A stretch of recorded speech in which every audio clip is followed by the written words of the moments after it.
This is the Threshold Trainings workout day for Wednesday, October 15th.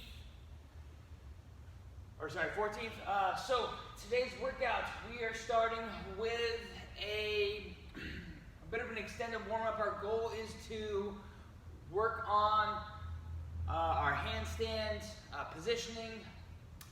We'll do this through a handstand push-up kind of complex on a box, while also warming up our heart rate. Sounds a little weird, but what I mean is we're getting our heart rate into the zones that it's going to be in for our conditioning portion of the workout. So as it gets colder, right, we will prioritize warming up the movements that we're going to do in conditioning portions that will involve a high rate of intensity and lots of repetitions at once.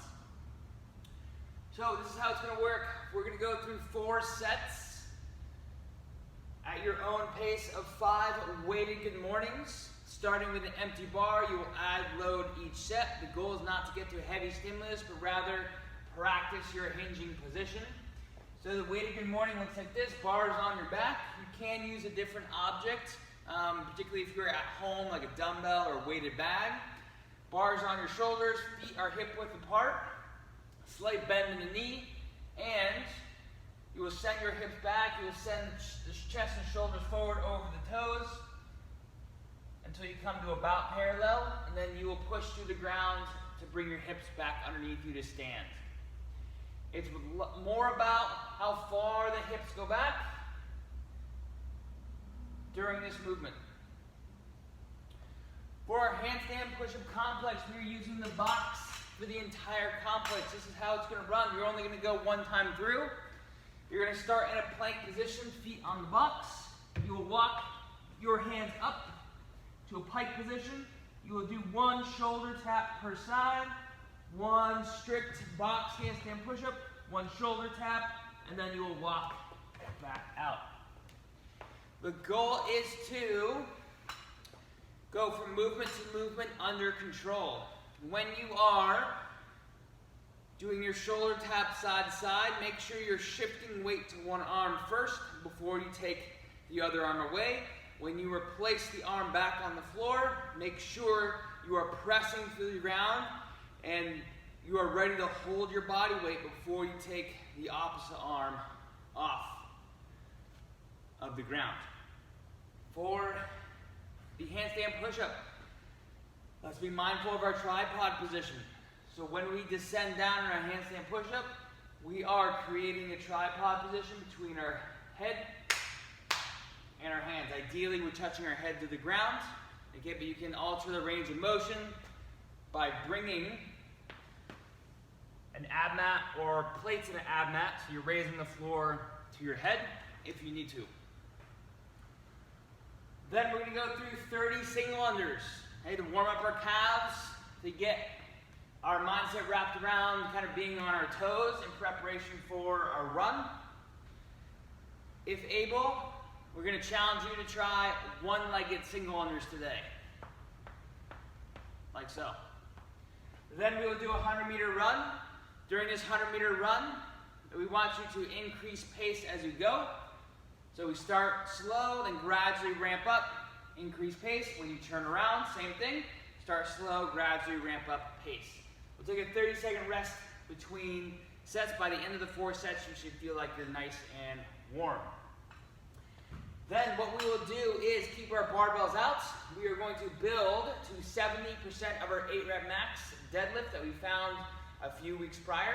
We're going to use this in our conditioning portion for the day, which is 3 rounds for time of the following body of work: 10 deadlifts at 70% of that 8-rep max, 20 Russian kettlebell swings. So that means kettlebell swings to eye level, and then 10 handstand push-ups on a wall, on a box, or we can do push-ups on the ground, and then a 200-meter run.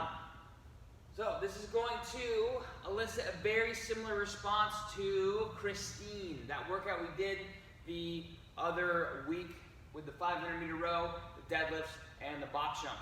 We just need to make sure that when we choose our handstand push-up variation, that we are less concerned about the muscular fatigue component, the structural fatigue, and more concerned about the metabolic part. So we need to choose handstand push-up variations that allow for you to move through multiple reps. It should be as close to unbroken as possible. All right, so choose the movement that matches that goal. For the other part of this workout, the deadlifts. Okay, again, this should be a weight that should allow you to move through all 10 reps in a row. Okay, this may be slightly heavier than what you did for Christine in that workout. So we just practiced our weighted good morning. Deadlift will be a similar position. We will start from the floor with our shins vertical. Shoulders are pulled towards our pockets. We will stand tall by pushing our feet through the ground. Imagine you're pushing the earth away from you. And we are standing tall so that we finish with the shoulders behind the bar. As you're doing multiple reps, let's make sure that the hips are coming back and you're coming over the bar as you descend down towards the floor.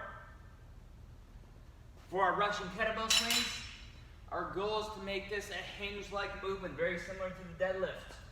So that means that the shoulders are coming over the toes, kettlebell is staying between my thighs, and it's not going below my knees. And I'm fast with my redirect of the kettlebell, making sure that my feet are not rocking back and forth. It will come to eye level, and we'll repeat. All right, that is the workout of the day. One more thing I'll say about the 3 rounds. Okay, we want you to push the pace, but at the same time, we also want you to be consistent from round to round. If you get negative splits, great. But we're not looking for a huge positive split from round 1 to round 2 to round 3. If you're going to slow down at any point, okay, knock the run down by 5% intensity so that when you get back to the deadlifts and the kettlebell swings, you can go right through them. All right, so now we are done. That is the workout for the day. Have an awesome day. Have a great workout.